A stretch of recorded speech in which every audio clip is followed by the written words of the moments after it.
The following morning, Kenny woke up to a pillow hitting him in the face.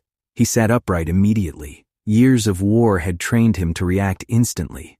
His hand nearly reached for a dagger before he realized what had happened. Pines stood in the doorway, holding another pillow, looking entirely too pleased with himself. Morning. Kenny blinked. What? Another pillow hit him. This time Celine caught it before it landed. The Queen looked equally confused. Pines pointed at both of them. You two are banned. Silence. Kenny frowned. From what? Work. The answer came instantly. A second voice followed. Lyra, you've both forgotten how to relax. Then a third. Darius. And frankly, we're all tired of listening to you discuss military logistics during breakfast. Celine looked offended. We don't. All three stared at her. The Queen immediately looked away. Much. Kenny sighed. The trap had been sprung. There would be no escaping. Darius folded his arms. You've got 1 day. Pines nodded. 1 full day. Lyra pointed. No war, another point, no planning, no politics, no discussing house reign. The room became quiet. Then Pines pointed toward Rissel.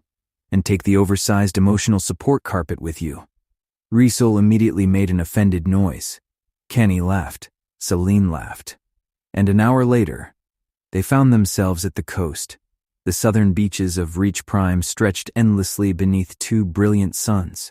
White sand, blue water, gentle waves. The sort of place people traveled across planets to visit. The sort of place Kenny hadn't had time to enjoy in years. The sea breeze felt strange, peaceful, normal. No battle reports, no alerts, no death counts. Just ocean. Celine immediately kicked off her sandals and started walking through the shallows. The Queen looked happier than Kenny had seen her in weeks, maybe months. Rissel, meanwhile, had discovered crabs. This was unfortunate for everyone involved. The evolved creature sprinted across the sand, chasing tiny animals that were significantly faster than him. Every failed attempt seemed to confuse him more. 1 crab vanished into a hole. Rissel stared at the hole for almost 30 seconds, then attempted to dig the entire beach out of existence. Kenny laughed so hard he nearly fell over. Celine pointed. I don't think he's winning. The creature suddenly pulled out a shell, proudly, like he'd conquered a continent. The shell immediately broke. Rissel looked betrayed. The beach erupted into laughter. Hours passed. For the first time in a long time, Kenny felt human again. Not Lord Reach, not commander, not war leader, just Kenny. The pair swam, walked, talked, laughed, shared food from a nearby coastal market, watched families enjoying the day, watched children playing in the sand, watched life continue. At one point they rented surfboards. This turned out to be an excellent decision, and a terrible one, because Celine was somehow annoyingly good at it. Kenny hated this immediately. The Queen rode her first wave perfectly. The beach cheered. Kenny promptly attempted the same thing, and was immediately launched into the ocean. Rissel witnessed the entire thing. The creature made a noise suspiciously similar to laughter. Kenny pointed. Traitor. Rissel continued making the noise. Celine nearly fell off her board laughing. Several hours later, the three sat together on the sand, exhausted, happy, peaceful. The twin suns slowly descended toward the horizon. Rexus and Jaxus, named after the twins from Eclipse. The names had become official long ago. Children learned them in school. Maps carried them.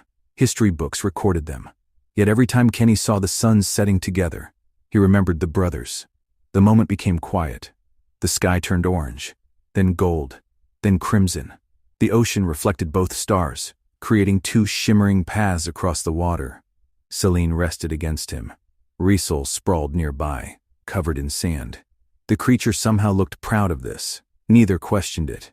Eventually, the Queen spoke. What do you think they're doing? Kenny looked toward her. Who? House Reign. There was no anger in her voice, just curiosity. Kenny considered it, panicking. Celine laughed. Fair. A pause. What else? Kenny stared at the horizon, thinking.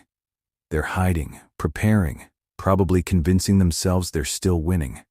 The Queen smiled. That's oddly specific. It runs in the family. That earned a laugh. The conversation drifted, one topic to another. Nothing important. Everything important, the way good conversations worked. Eventually, Celine pointed toward the ocean.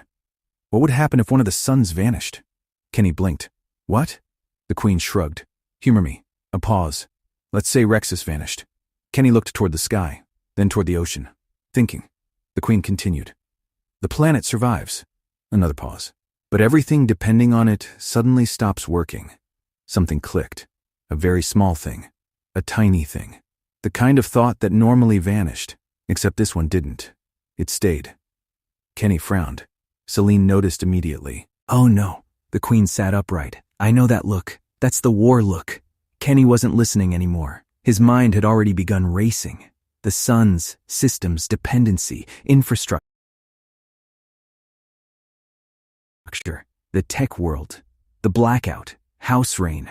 The realization formed piece by piece. Not where to strike, where not to strike. The flaw in every previous plan. The missing piece.